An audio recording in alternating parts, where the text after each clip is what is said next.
Hi, I'm Bryce Crittenden. Hi, I'm Caroline Land, and welcome back to EPL's Overdue Finds. Caroline, how are you today? I'm doing very well today, Bryce. How are you? It's been a morning. We were supposed to start recording like 15 minutes ago now, or actually 20 minutes ago now. And our laptop that we normally use to record into wasn't working. And I was late. And of course, I'm late on a day that we have an external guest. Yes. You know, if we had just EPL staff like we normally do, I'm like, you guys can wait for me. If it was just you and me recording. Exactly. Caroline, you can hold tight. Yeah. But we have a couple of guests joining us today. I want to first introduce our guest joining us today for the first time. She's our new Capital City Press featured writer here starting in November. And I'd like to welcome Premee Mohamed. Welcome to the show. How are you? Good, thanks. Thank you for having me. Obviously, you are a local writer. From your bio that I saw on our website, you're a spec fic author from Edmonton. What exactly is spec fic? It's the catch-all term that people have started using instead of saying weird sci-fi, fantasy, horror, magical realism, and whimsy. So just everything lumped in there together. Yeah. Now, you currently have one book out. I believe it's called The Apple Tree Throne, right? Yes. Nice. That is available at epl.ca. Please take it out. It's good for my ego. And I know you've also got a book coming out later on in actually early 2020, which we'll chat about in a little bit. And also, welcome back to the show for the 9th time. Kate Gibson. 9 times. 9 times. I know you just got back from Morocco. I did, yeah. And a little behind-the-scenes details on today's recording besides me running super late. Today, we're actually recording this on Halloween. We are. Kate unfortunately caught a cold while in Morocco. Mm-hmm. And today you're actually dressed as a plague victim? A medieval plague victim, yeah. So was this planned in advance? No. I just happened to have medieval dresses, actually. So. Yeah, Kate, for those who don't know, Kate is a wonderful dresser-upper. Like, she has some amazing costumes that she's worn for Halloween and other occasions. Any occasion. And any occasion. I will dress and up. And I knew today coming into the recording that I didn't know you were sick, but even if I knew you were sick, I knew you would still have gone For sure. I'll take a picture and post it to Twitter. Yeah, I kind of like the idea of you like planning this out weeks in advance. Like catch a cold. Even too, just like I'm going to go as a plague victim, and then just you happen to catch a cold on your trip, and then it all came together perfectly. Yeah. Well, we're so happy to have both of you on the show because today we're talking about NaNoWriMo or National Novel Writing Month. Yeah. I wasn't as familiar with NaNoWriMo. Caroline, I know you love NaNoWriMo. I do. NaNoWriMo, don't you? Nano, yeah. I've done it several times. I know we'll talk about this later. But I have found it just a really exciting month to practice some writing, get some ideas out there, and just have some fun with it. So I'm really excited to be talking about it today. It's kind of maybe giving some people some ideas who might want to be working on it this November. Definitely. But before we get into that, Bryce, have you done anything exciting this week?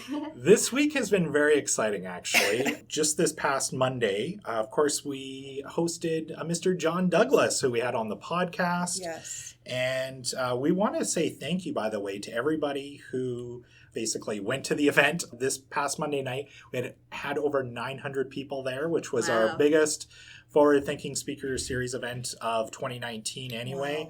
Wow. We've been getting great reviews from it. People seem to have really enjoyed his presentation. Did a staff session earlier in the day, which I got to moderate and MC, so that was a big highlight for me. I had a blast doing it. I got to spend lots of time with John that day, and really fascinating guy, and told so many great stories. When we talked with him on the podcast, you just got that sense that he had so many stories. Mm-hmm. Being able to spend some time with him must have been just a great experience, because I know that you're a fan of his work and his writing. Yeah, no, it was amazing to get to hang out with him for most of the day. He told me a couple stories, which I can't share on air, about some stuff. And one other question. Did Cheryl get to meet him? Yes, she did. I know I've mentioned on past episodes that she's a big fan of his. She was so nervous heading into that day, and she got her book, and she had a preferred seat that night, so she got to meet him afterwards and got her book signed. We took our photo together. So yeah, it was a really big highlight for her. She loved the event. That's wonderful. Yeah. And I also just want to quickly say thank you as well to all the people who entered our contest to win tickets to go see John Douglas. Our winner was Jeff Gottel. He entered through Twitter, so he recommended Mindhunter as his overdue find, obviously. But yeah, we want to thank everybody who entered. And we also want to say hi to all of our new listeners as well, because we got quite a big bump in listenership from our John Douglas episode. So thanks for sticking with us. Yeah. So before we get into chatting all things NaNoWriMo, let's share some of our own recent overdue finds that we've been enjoying over the last few weeks. Kate, 9th time on the show. You've got this down. You know what we do here. You would think. What's something you've been enjoying lately? Other than Morocco. Other than Morocco. Well, that's the thing. I was thinking I brought books with me to Morocco, and of course, as usual when I'm on vacation, I didn't read any of them. So I was thinking, what do I read or watch before that? And actually what I was watching was the 2nd season of Where in the World is Carmen Sandiego. Yes. Have you guys watched that? It's so good. I like the new one. No, the cartoon. The new cartoon is great. Is that the one on Netflix? Yeah. Okay. I really enjoy it. I think it's fun. It's got, it's different. It's not the game show that you remember from your childhood maybe, but... and it doesn't have the same theme song. That's the only... By Rockapella. Yeah. It was a bit disappointing, although I do like the theme song for this new one. But they do the thing where they go to a country and then one of the characters lists all the details about the country, what their imports and exports are. Nice. It's got all that still. So I really enjoy it. All right. Premee, how about you? I haven't been watching a ton of TV, but I did just finish reading The Mere Wife by Maria Davana Headley. I'm sure I'm pronouncing one of those names wrong, but it's absolutely tremendous. I don't know if you guys have read it. It's a Beowulf retelling, but in sort of what seems like a fantasy world, except it's not clear that magic is happening. I think she framed it as Beowulf in the suburbs, but it's much more than that. And the Mere Wife, you realize as you read, refers to both the fact that one of the main characters thinks of herself as a mere wife, but mere also means lake. And most of the book is set next to a lake. It's absolutely tremendous. I can't recommend it highly enough. Awesome. Well, I love Beowulf, so I'm going to have to look that one up. So is that title fairly recent, or is it? Yeah, I believe it was published last year. Okay. It's available at the library, so I did borrow it. Nice. Awesome. Yes, and for our listeners, Kate sat up so straight when you mentioned Beowulf retelling. I almost heard her spine straighten. I have in excitement. I think I pulled it out once. I think I have 5 different versions of Beowulf and translations. I have 2 different versions, and also this just reminded me that I believe Maria is releasing a new translation of Beowulf next year. Fun. I love Seamus Heaney's translation. That's my favorite. Yeah. Caroline, yes. How about you? What have you been enjoying? So my pick this week is a book. It's marketed for teens. It's called Keep This to Yourself by Tom Ryan, who's a Canadian author. And the plot of this is that Mac is a senior in high school. He's just graduated. And it's coming up on the anniversary. 1 year ago, a serial killer was active in his small kind of maritime town, and 4 people died, and the last victim was Mac's best friend, Connor. So now he's graduated, he's going to go to school in the fall, he's processing all of this, and then he discovers that actually a year ago, just before he died, Connor left him a note that said, "I think I know who's behind these things, meet me later, and I need to talk to you." Mm-hmm. So he starts kind of investigating what Connor may or may not have known, what the rest of the town may or may not have known. The serial killer was never caught. He just stopped. So what happened there? There's so many twists and turns. I so thought I had this novel figured out. And when it was building to what I thought was going to be the ending, and then the rug just got ripped right out from under me to the point where I was just gasping and what? And then there were about 3 more turns after that. I really enjoyed it. Highly recommend.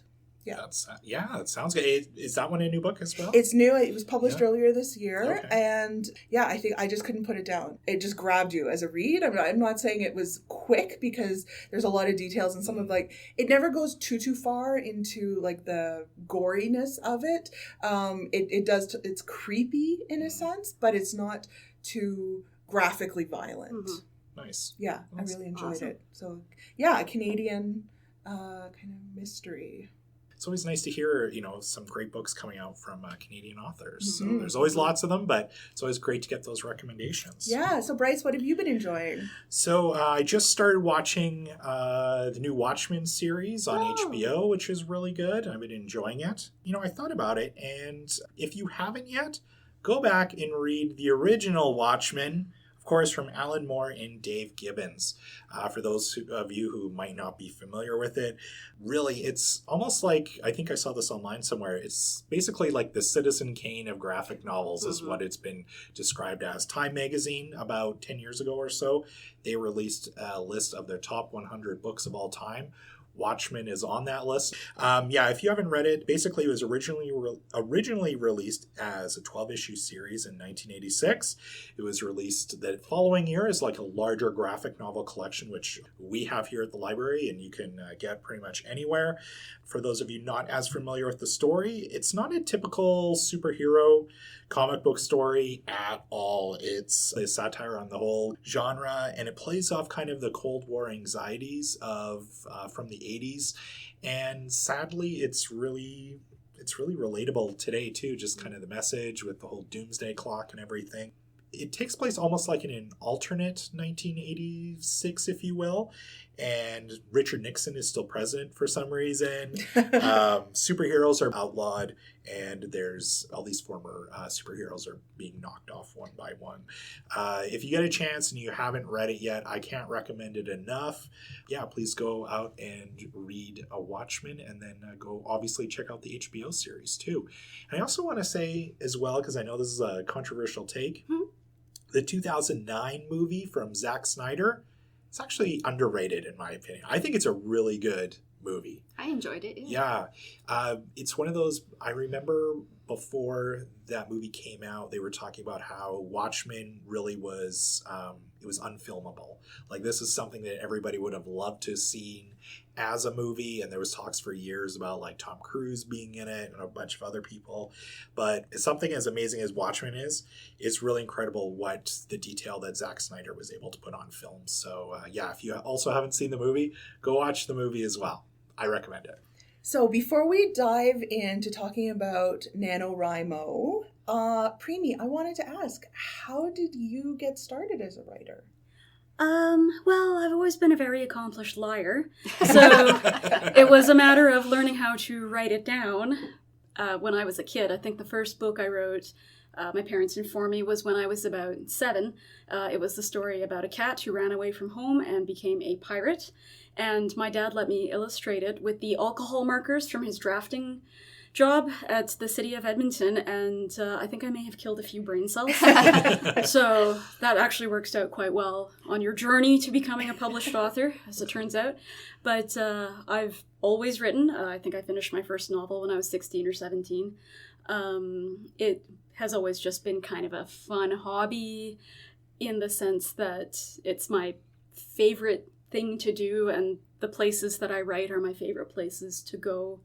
I think we all need hobbies to keep us sane, particularly in this day and age. But in terms, I guess, of the publishing journey, which I always try to differentiate between writing and publishing because that's a distinction that becomes more evident every day.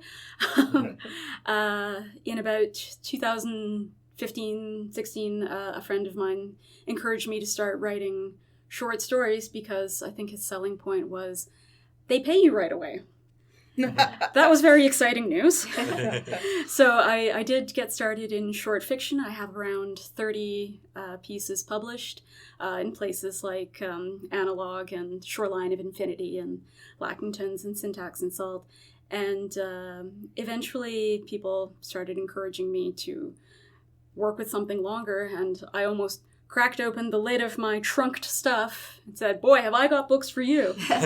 They were all finished ages ago. Many of them are probably terrible, but I polished one up and sent it out for querying and received a book deal last year, and my debut novel is coming out next March. Very Congratulations. Congratulations. That's so exciting. Just when you mentioned about, writing all the short stories and sending them out and getting them published, I remember reading Stephen King's On Writing a few years ago, and that's really how he got started too. He, started crafting these short stories. He'd send them out to, various magazines and publications, and that's how he got going as well. So there you go. You're on your way. Which publisher did you sign with then? I signed with Solaris Books, which is an imprint of Rebellion, and they're based in the UK. So we've already started making plans for launch parties and such like next spring in the UK, provided they still have a country after Brexit. Yeah. And it's not roaming packs of cannibals or what have you. And hopefully there will be some launch events here as well, which is not terrifying at all. No. Wish you could have seen her face right there. So you mentioned your short fiction. I know that you have a list on your website of all the places that you've been published and the stories there. And we will make sure that there's a link to your website in our show notes and in our list of resources that we talk about. Yeah. So obviously, today's topic is on NaNoWriMo. So Kate, what exactly for those of us, such as myself, are not as familiar with National Novel Writing Month, what is it? Well, as you say, it's National Novel Writing Month. People are challenged, and they take it upon themselves, to write 50,000 words in 1 month. And so that works out to, I think, 1,667 words a day. If you want to do it every day, you track online, you register on the website, and you try and meet those goals. And it's just a way to, as Caroline said earlier, to promote writing every day, to get into that habit, to finally put on paper those ideas that you've been thinking about forever and just never got around to. So it's a great community. You don't have to finish 50,000 words. If you do, that's great. Some people write, I don't even know how they do it, but write 200,000 words in a month, and I'm like, wow. What? It's just to promote writing, really, and in all forms as well. They don't limit what you should write. It's just write. Just write. Yeah. So have any of you here ever taken part then? I have a feeling you have. Premee, you haven't? You haven't? No. I haven't, no. I have written tremendous amounts in a short period, but I've never done the official NaNoWriMo. The Apple Tree Throne, just as an example, is around 28,000 words, and I wrote that in about 3 weeks. Well done. Wow. Nice. Yeah. So, Kate, you said that you had... I have, and I know Caroline has as well. Yeah. Yes, I have. So, what did you guys do with your stories then afterwards? Did you post them online? Did you share them? Or are they just kind of something personal that... Well, I think we have two kind of different nano experiences because mine really were, I'm just going to get these ideas out. I have some of them I'd been thinking about for a while. Some of them came to me when I sat down on November 1st. Sometimes I had a title and then wrote a story to fit that title. And that was it. And I don't think I've actually really revisited any of my stories once they're finished. But Kate, I know that you have spent more focused time on one. Yeah, I did. Well, it was probably 6 years ago at one of the ones I wrote. I actually managed to finish within the time. And so I did go back and I spent the next year editing it and tidying it up. And I printed one copy, which my mom owns. Nice. No one else has really read it. But I did do that once. I've also done it where I'm just I've got an idea and I write 50,000 words, but it's only, a quarter of the way into my idea, and then I kind of abandon it at the end of the month. Do you hit basically writer's block with it then? I haven't. Well, at the end of the month, I think I just lose interest. I always need a goal. I personally need a goal to write towards. I need a deadline. I need a number. So once that deadline passes, I'm like, I'm done with it. So basically, if somebody's out there and they want to give you, say, a publishing deal, and they're like, Kate, we need a book in 3 months, you're on it. I'll do it. Yeah, no problem. I find it useful to have not a writing partner, but someone else that is doing it, because then you see their word count chart, and if they get too far ahead of you, that spurs you to action. Yeah. So I've done it. I started my first year doing it was 2006, and then I there was a couple years I took off. Last year I didn't do it.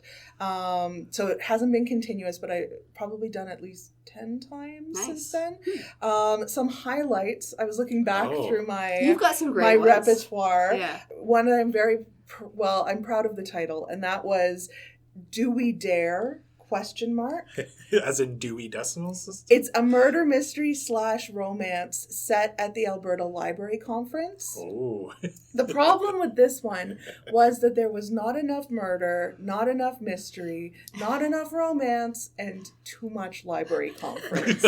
Because as you're going along, you'll realize that, you need some words. So characters will just have long, passionate debates about the merits of the Dewey Decimal System that make for pretty dry reading for other people. So that was one. Another one I really liked was One Nuit Only, which was a choose-your-own-adventure set at a Nuit Blanche, all-night art installation.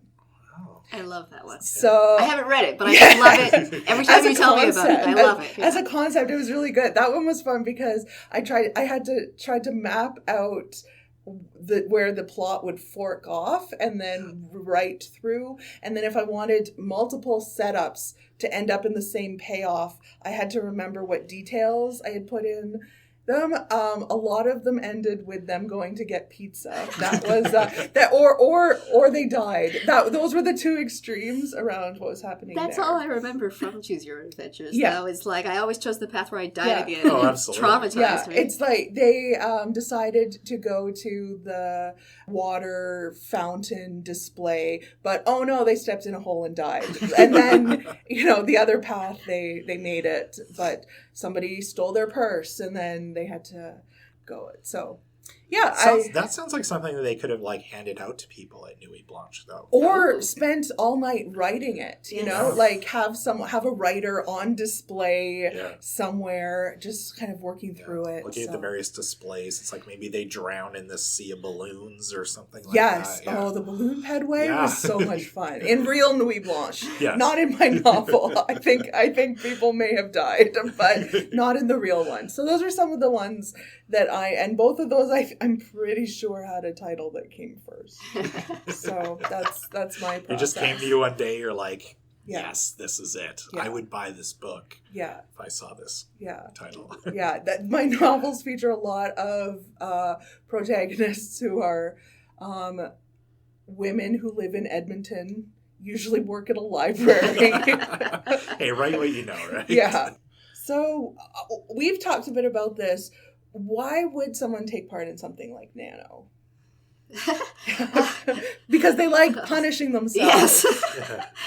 It is a lot of work. Yeah. When I get going on it, I think my friends go, Kate, what happened to you in November? Because I am I get home from work and I'm I need to write. I have to just get this out on the page. I guess it is that people who always say, I could write that story. I have an idea for that story. I think that is the main thing. It's this is your chance. Just do it. And also, like I said, the community. It is a huge community. There is a great community in Edmonton. They come together. They write together. And so, it's making those connections. I think that's a huge part of it. Yeah. Yeah, you mentioned that you have written things in short periods of time. Why? At least in some cases, it does kind of feel like I had this idea. I need to get it out as fast as possible. And I think that's one of the main reasons people do Nano as well, is the knowledge, even if they don't verbalize it, that you can't edit a blank page. Yeah. 50,000 words, of course, isn't a novel. That's just over novella length. Yeah. But it gives you something to edit, and it gives you a big solid chunk. It teaches you kind of how you write, what tweaks your process might need. It teaches other people in your life to respect your time for at least a month. And I think the community aspect is huge. I have a lot of friends that are doing Nano this year. I also have one that's doing a NaNoWriMo. So she's revising her novel and just spending all of November strictly on that one novel. And they've signed up for little teams and camps, and they've got accountability buddies and partners that are in their time zones. And it all sounds really, really important as a writer of any level, I think, to be able to set yourself a specific challenge like this, and to learn from it. Oh, and in one case, I wrote about 60,000 words in a month and edited a 180,000 word novel because I was on deadline. Wow. And I had been procrastinating. I don't recommend that. I gave myself a repetitive strain injury that took about 6 months to resolve. Oh no!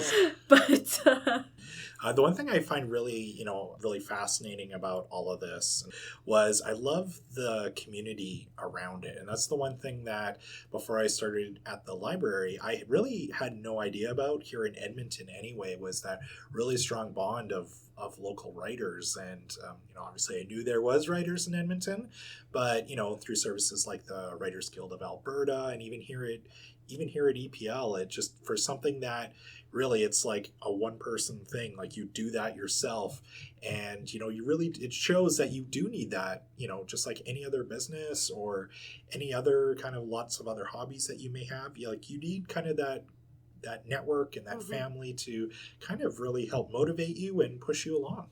Yeah, I mean, there's so many writers groups. There's where they come together, they read their work. People always need that, and I think it's so important. So speaking of that then, obviously I mentioned the Writers Guild of Alberta, but Kate, I know we have other programs and services at EPL to offer writers. Can you explain some of those to our listeners? Sure. Obviously the biggest one is our writer in residence. So if you're interested in talking with a professional writer about your writing work or just want someone to bounce ideas off, they're available. You can make appointments with them. But we also have weekly write nights that we do with the Writers Guild. So at various branches throughout the city, every Monday night from 7 to 9, we have basically a writing group. So again, you can just come, you can just write on your own, but just be with people. You can chat with people about this. You can talk to the Writers Guild's representative about what the Writers Guild can offer. It's just lots of opportunities to connect with people. In November, we're going to be hosting the NaNoWriMo group from Edmonton for a couple of write-ins. No, I think it's actually 4 write-ins this month. So we've got that information on the website. And that's when all the people doing not all the people, but a lot of people doing NaNoWriMo come to the library, sit down together, and just write. They'll do writing challenges throughout the night. They'll do timed writing challenges where it's like, see how many words you can get on a page. They'll do prompts as well, like see if you can incorporate this. So we've got a lot going on this month for writing groups to start. If you're interested in connecting with other writers in the city, it's a great opportunity and a great month to make those connections. And also featured writers like Premee. Yeah. And I know I believe we can kind of touch on this a little bit later on, but I know you'll be doing a couple of workshops with us as well between November and the end of January. Mm-hmm. Dates to be determined, but that will be on the website soon. Hopefully by the time this goes out. Any ideas of what you might like to do in your workshops? Well, I think we've pretty well decided on the first one, which is how to put the science in sci-fi. So I'm a scientist, and I also write a lot of sci-fi. Yeah. And I don't have a real hard and fast curriculum yet, but it's going to kind of be about sort of the process of researching and idea generation and how to filter out the bad science from the good and how to fictionalize it in a way that feels true and satisfying to you and to the reader. As a scientist, when you watch like a lot of sci-fi movies or read other sci-fi works, are you just like, oh god, like does it make your head hurt? Just think like, did you guys just make that up? Like that's pretty nothing? Often. Yeah, pretty often. This is why I don't go to movies anymore, because my friends would drag me out for throwing popcorn at the screen. In fact, my recommended reading list that I was asked to generate as a featured writer is 10 books that I think did the science in sci-fi really well. Oh. So I look forward to that being put up. Mm-hmm. It is a little frustrating, but you also have to remind yourself repeatedly sometimes, this is made up. Yes. Yeah, there's no like quantum jumps in space or anything like that.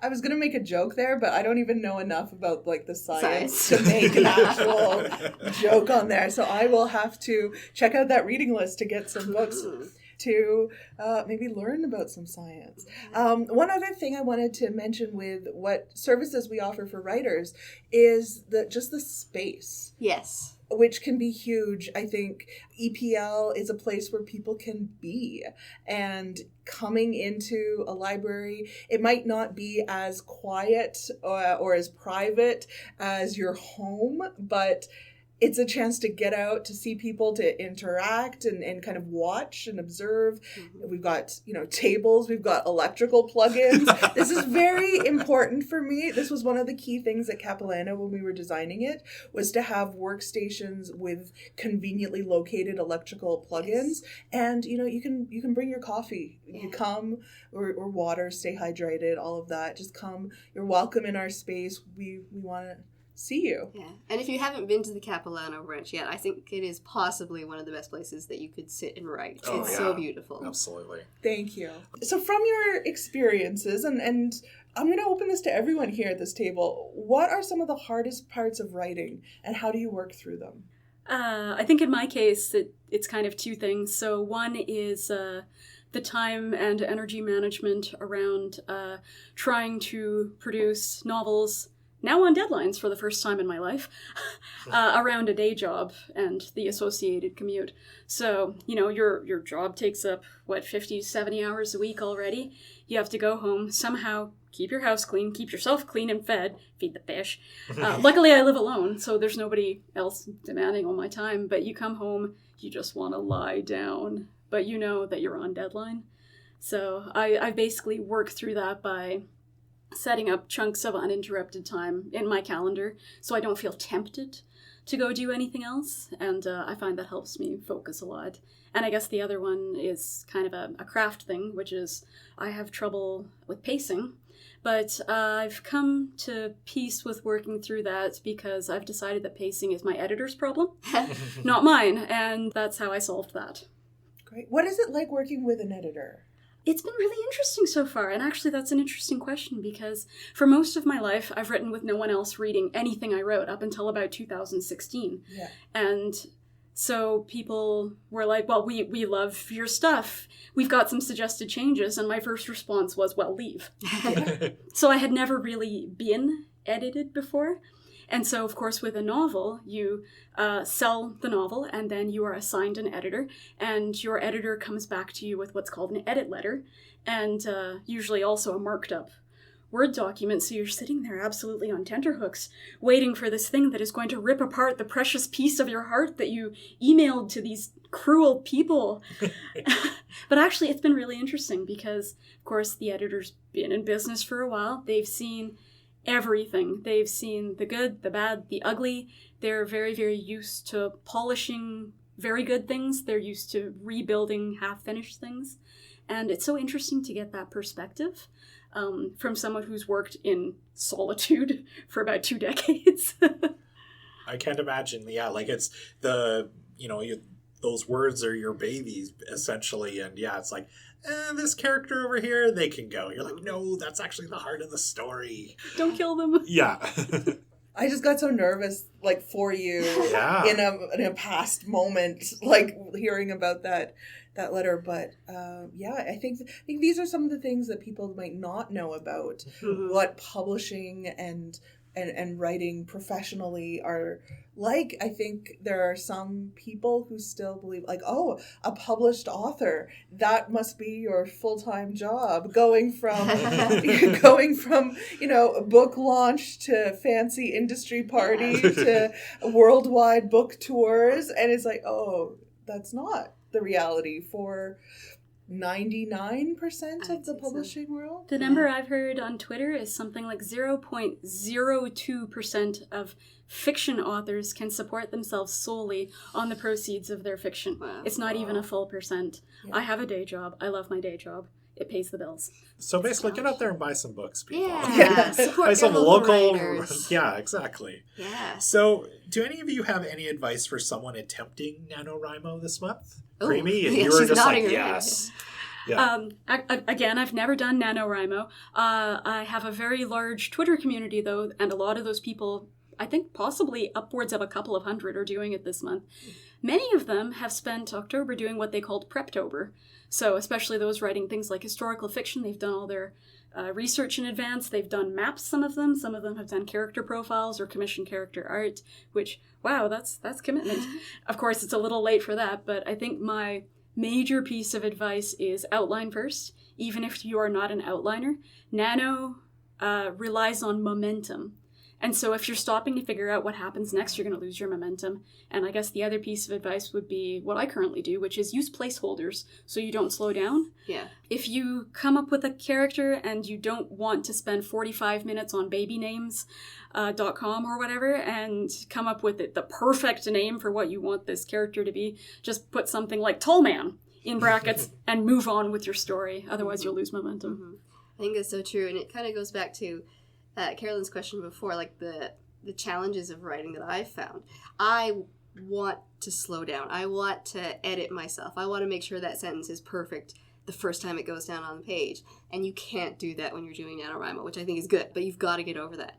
You've got to figure out those ways to say, this is good enough, and move on and keep that momentum going. I usually outline. I've tried doing it without outlining once. It's not great. I tend to ramble and wander, and I don't know where it's going. Unfortunately, I didn't outline this year because, as I said, I was on vacation. So if I do it come November 1st, it's going to be completely off the cuff, and I have no idea what's going to happen. But I find it really useful to have an outline as well. Caroline, how about you? Like, you've participated in this a few times. Yeah. So what advice would you have? I think is commit to it. I think once you decide, make the decision to do it, figure out what it's going to look like for you. Maybe you can't write every day. Maybe that's not realistic, but kind of plan out where you're going to do it. And then my other advice, I think, would be to have fun with it. Yes. Because you're not getting paid to do it. You're not on well, you are on a deadline. That's a lie. But you're not held to like a contract for it. This is really for you that you're doing this, and have fun with it. I think having fun is great. Like, I get bogged down in the details and worrying about, does this make sense? Does this, throw a unicorn in your story? Who cares? Like, just do whatever is necessary to write. And the commitment thing, as you said before, find a buddy to write with. Or at least tell someone you're doing it, because telling someone you're doing it, they can hold you accountable. And just, even by asking, how's it going? You might be like, grr, but it's like, oh yeah, I need to do that today. That's the thing that sounds so fun about this is like, you're getting to use your imagination. Yeah. You get to write about whatever you want, any stories you maybe had in your head forever. Anything. So yeah, that's and no incredible. one ever has to read it, so it can be whatever. So before we get to our roundtable questions, Bryce, what's coming up in our next episode? There's so many times when talking about the library and things that have happened where, I've heard some people say here at EPL, you just can't make this stuff up. On our next episode, we're going to be sharing some of those funny library stories. Everything from impromptu weddings to surprise snakes. We've had basically EPL staff have sent us in some really funny and crazy, incredible stories that have happened inside the library. And we're going to share some of those with you, kind of take you behind the scenes here at EPL of stuff that you wouldn't really expect to see at the library. Caroline, I sent you the outline for the episode with some of the stories, and there's some amazing stuff in there. I'm really looking forward to it. Just reading through some of the stories triggered my memories of, I also remember when something similar happened, but then it went in this direction. I think it'll be a really great episode. Some great stories of kids basically just speaking their minds to library staff, and we've got some great stories there. It's great, and we're not kidding about the surprise snake. No, we're not. All right, so quick roundtable questions. So as we talked about earlier, one of the fun things about NaNoWriMo is you kind of get to use your imagination and write about whatever. So I guess a question for everybody here, is there a fictional book that doesn't really exist that you'd most want to read? So maybe this can be a spin-off from an existing book or a sequel to a movie, anything at all. Premee, I'm going to start with you. I went quite literal with this one and picked a book from fiction that does not exist. So it's a book written about in a book. And it's the second volume of the Poetics by Aristotle. Oh my god, that was mine! Oh my god! Name of the Rose stand! Yes! High five. Yeah, seriously, I brought it up. I'm like, what's the title again? Spoiler alert! Okay. Because if someone is going to die for that book, I want to know what's in it. Yeah. Oh, it's perfect that we're laughing about this Yes. because it's about laughter. Okay, so the second poetic, Yes, Aristotle's second poetics. which does not exist. If it ever existed, it doesn't exist It's gone. now. It's gone might- now. Oh, Yes. and you said this is from something. It's from The Name of the Rose by Umberto Eco, which, of course, is a very famous book. I don't think we're giving away spoilers here. What is it, about 35, 40 years old? Yes. That book? If you haven't read it yet, I'm sorry, but you also should read it because it's brilliant. It's also okay. We'll play our spoiler alert Okay. sound. Okay. cue. Spoiler alert, because this is kind of the key. It's a murder mystery. Okay. The Name of the Rose. You can watch the movie. It's not as good as the book. There's a new miniseries out now apparently as well, from the BBC. I'll have to watch it. But yes, the whole premise is people are being murdered in a monastery, and this monk comes. His name is, Brother William. yes, Brother William of... Baskerville. Yes. You guys should start your own podcast. Yeah, I think so. And he tries to figure out why they're dying and who's killing them. And the point is, it's to keep secret the fact that this monastery has a library which has this second poetics, which talks about the virtues of laughter, which is kind of against Christian thought at the time. It's set in the 1200s, 1100s. 1340, somewhere around there, yeah. I've read this book a few times. Yeah, and it's very much there's all the Christian dogma that's being debated at the time. There's a huge parts of it that are about the debates at the time, which if you're not into Christian dogma might bore you a little bit, but it's But brilliant. they're fascinating if Yes. you are into it. And so yes, in the end you find out that people are being killed to keep this book a secret, and actually the book itself has been laced with poison, so anyone who reads it dies. Oh. Yeah, it is brilliant. And It is yes, literally my favorite book. and as as we said, it's when you sent us this question to think about, obviously, that was the first book that sprung to my mind. I am so happy right now, just looking at how passionate you are about this. This is making me so happy. Bryce, did they take your answer? Definitely. No, they did not. My answer was, this actually came to me right away too. And this is a movie that I would have loved to have seen a sequel for.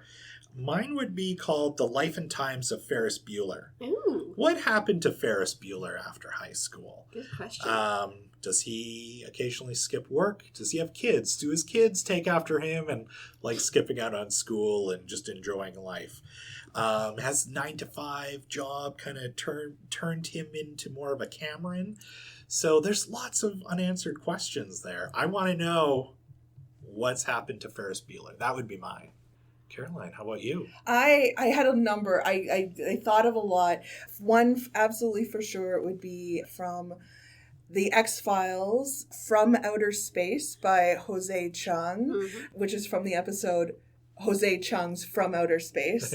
And he is an author who's writing a non-fiction science fiction about a case that Mulder and Scully had worked on. And there are elements of In Cold Blood and Truman Capote with the non-fiction novel, and I just think it would be a very interesting read based on what we know about the character of Jose Chung. And then I also thought of a fictional book that also does not exist in the fictional world that it's set in, which is Somehow I Manage by Michael Scott from The Office. Oh, yes. And that is the kind of management book he talks about wanting to write one day. And there have been times in my professional career where I'm sitting there thinking, man, I wish I had access to Somehow I Manage.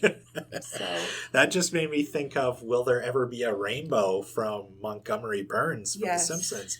His autobiography, yeah. which I would read Will There Ever Be a Rainbow Yeah. for Mr. Burns. Yeah. So once you get thinking about these, There's a lot. There's a is. lot of these rich, which I think speaks to how authors, creators can really populate their fictional world with things. Actually, I was just going to mention in the debut novel that's coming out next year, I did have to make up a bunch of books for these characters to go on a hunt for, because they're looking for it is kind of like Where in the World's Carmen Sandiego, but they're looking for a bunch of clues, and a bunch of these are to be found in hidden occult libraries.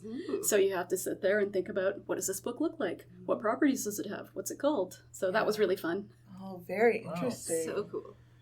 All right, so let's say you had to release your NaNoWriMo title under a different name. What would your pen name be? Kate?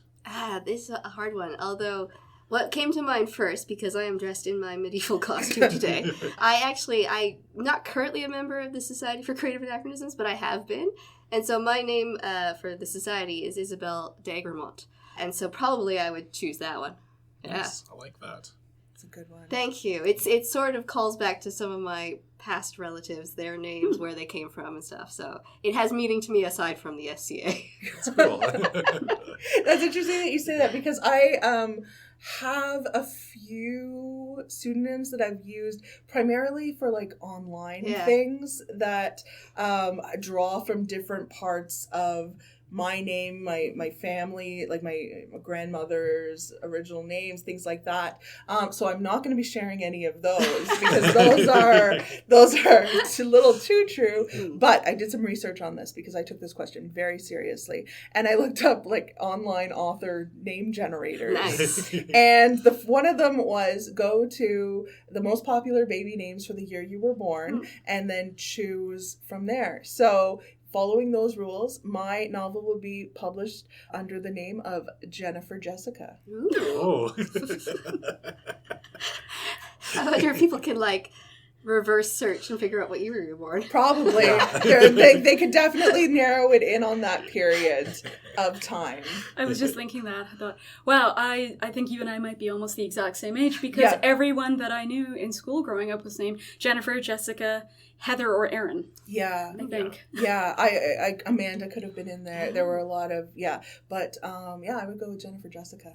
Nice. I can see it on the book cover. Premee, how about you? Mine's actually been ready to go since grade 10, when we got internet in our high school library, and the first thing that my friends and I went to go find was an anagram generator to help us solve the jumbles in every day's paper. So mine would be Dame Hammer Poe. Oh, which is an anagram of my name. I love it. Oh, that's So awesome. it sounds kind of fancy, kind of rich, which I am not, and also has the callback to Edgar Allan Poe. Oh, nice. I feel like mine would only work if I was writing historical romances. Historical Romance by Isabel d'Agremont. Yeah, see, Jennifer Jessica can write anything. Yeah. Yeah, I think the Dame can write anything. Yeah. What is the middle? So Dame Hammer. Hammer. Yeah. Yeah. I love it. Does sound very fancy, for sure. Mine, I had a hard time coming up with, but then I remembered, everybody remembers Columbia House back in the 90s or 80s. Actually, it was older than that even, too. For some reason, as many of us did in high school, we signed up for Columbia House to get our 12 CDs for a single penny, and then never bought anything else. For some strange reason, when I got my pack of CDs, I had, of course, filled it out and put my name, Bryce Crittenden. What came back, though, wasn't for Bryce Crittenden. It was for Bruce Critterglen. So Bruce Critterglen did have a Columbia House membership in the 90s, and that would be my pen name. This might be my favorite story you've told on the podcast. Oh my. I love Bruce. everything about this. Bruce Critterglen. Yeah. That's perfect. Yeah. Oh, that's so good. Yeah, I'd even put for my author photo on the jacket, I would like to be holding a pipe and with a with like a blazer. sweater. Oh yeah. Yeah, like a very like the leather patches yeah. on the elbow. Yeah. Yes. Definitely. Thank you both so much for joining us today. Premee, where can people go to find out more about you and your writing? I have a website, which is premeemohamed.com, which has listings to my work and a pre-order link for my book next year and an order link for the novella The Apple Tree Throne, which is out now. And before we forget, what's the title of your book? Like, what should people be looking for? It's called Beneath the Rising. Yeah, we'll update our listeners too and when it's available, and looking forward to hearing more all about it.